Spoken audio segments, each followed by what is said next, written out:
Hi guys, I am Trish with Unique Me 303 Healing and Empowerment. I know you can't see my face right now. I am just wanting to show you how healthy our garden is. The cantaloupe is kind of not doing real good right now. We're not sure if it's a fungus or a bacteria that's on it. However, I intend on doing whatever I can do to see that it's healed. We've been putting time and energy and a lot of love into it, but we're living and learning. But anyway, I just wanted to show you how healthy everything is here. If you guys see all that white stuff, that's just either diatomaceous earth or seven dust. But that is just one plant right there. That's a green bean plant. It's full of green beans.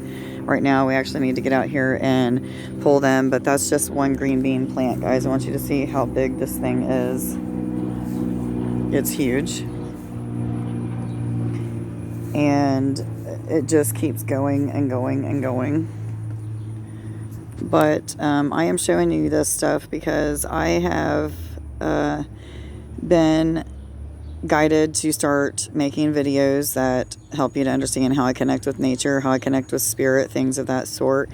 And one of the things that I do, we got carrots back there in the back if you can see them. We've already harvested all of our onions. Well, most of our onions, I should say. There's a little bit over here by Copper. But, this has gotten this big and is this healthy due to the time and energy that we put into it. We come out here every day and tell the plants, thank you for being healthy, thank you for growing, thank you for the large harvest, or just things of that sort. We will praise it for being beautiful and healthy. We will thank the universe for allowing us to have such a healthy garden. All kinds of stuff. Like, we'll just talk and talk and talk and talk and talk to it and praise it. And we have put time and energy into just making sure that we are sending it lots of love from our heart space and things of that sort. So to get back to the cantaloupe, when I first started growing the cantaloupe, everybody's like, you can't grow it upright. It's something that's supposed to grow on the ground. And I said, well, we were told to grow it upright. This is the way I intuitively felt about it. So we got us a trellis, and we got us, I think there's like 4 different poles in there, bamboo poles. And I want you guys to see all these cantaloupes in there. Hopefully you guys can see them. Even though it's not doing real well at this time, we have a lot of cantaloupes on here. But anyway, the cantaloupe told me that these things right here, okay, that they're feet, what we would consider feet. You see how it's wrapping around my finger? They will wrap around anything, and they've wrapped around these poles here. They've starting to wrap around one of the tomato plants here. Next year we'll give ourselves a lot more room now that we know a little bit about it. But this is our first garden, so we're learning. But either way it goes, these feet will wrap around things and hold on to it, which will hold up the weight of the cantaloupe. So we're not worried about growing them upright.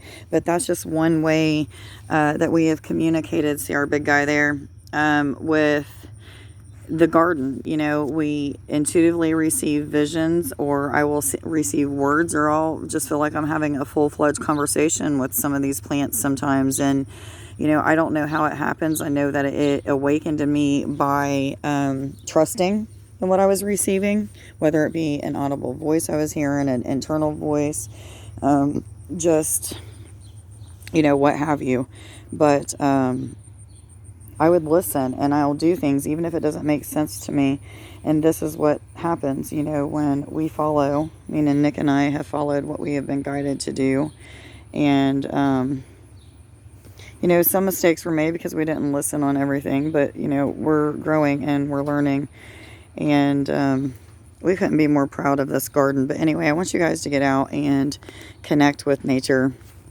I don't know if you guys can see me real well, but anyway, get out and connect with nature. Just set intentions that when you're connecting with it, that you're going to learn to understand the voice or the communications that you would be receiving from the plant and tree beings, and maybe even the fairies and trolls and things of that sort, because they do exist as well. But get into a habit of getting out and connecting with nature, because the more that you connect with nature and trust in what you're receiving, the more that you'll trust in the telepathic communications and the visions that's coming from spirit as well.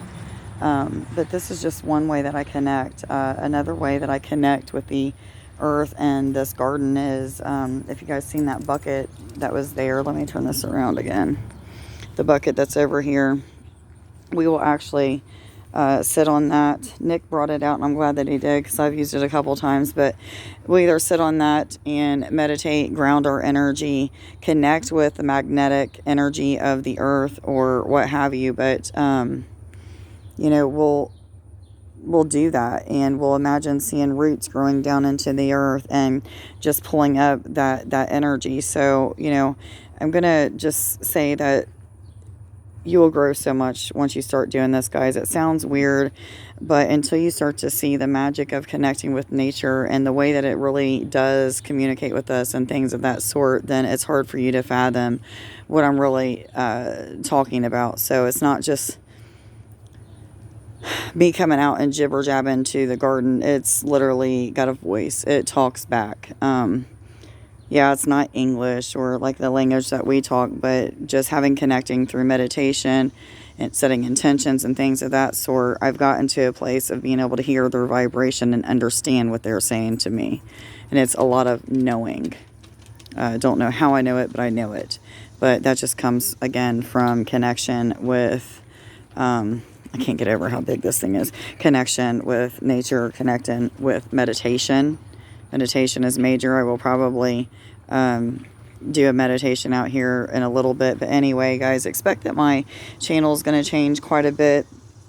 I have been in a space of really not being comfortable doing readings anymore, even though since I told you guys I'm not going to be making any more videos with readings for a while, I am going to do that. I am going to stay doing at least a weekly, or maybe a weekly and a weekend reading, because I was told, and it made a lot of sense to me when I was first really deepening the gifts that I've always had, but awakening even more and stuff like that. There was a lot of readers that I connected with that helped me to understand what I was going through. So a lot of you guys get a lot of help from me, and you guys have really encouraged me to keep going and stuff. So I don't want to let go of doing those things, but just know that a lot of my content's going to change. I'm going to be doing some Zoom meetings so that you guys can start learning how to connect the way that I do. You know, it just takes a lot of time and commitment to meditation and connecting in that way. But once you do, guys, the possibilities are endless, and the magic of things comes alive. Okay, the connection with oneness, the connection with angels and spirit, the connection with hearing and understanding the vibrations and the tones of the voices of the plant beings is just phenomenal. And again, you know, it's not just about the joy and happiness that it brings, but actually literally understanding what it needs and what it wants, because it tells me. And yeah, just a lot of magic when you connect with nature or meditation in general. Both of those things have really helped me to grow. Anyway, I hope everybody has a wonderful day. Please like, share, subscribe, and follow. Let me know down in the comments below what you do to connect with nature. You know, how do you hear it? How do you know what to do, unless you're reading a book or getting advice from other people? You know, this is how I do it. I've connected this way, and it's been beneficial. Anyway, I hope that everybody has a wonderful day. Much love to you. Bye.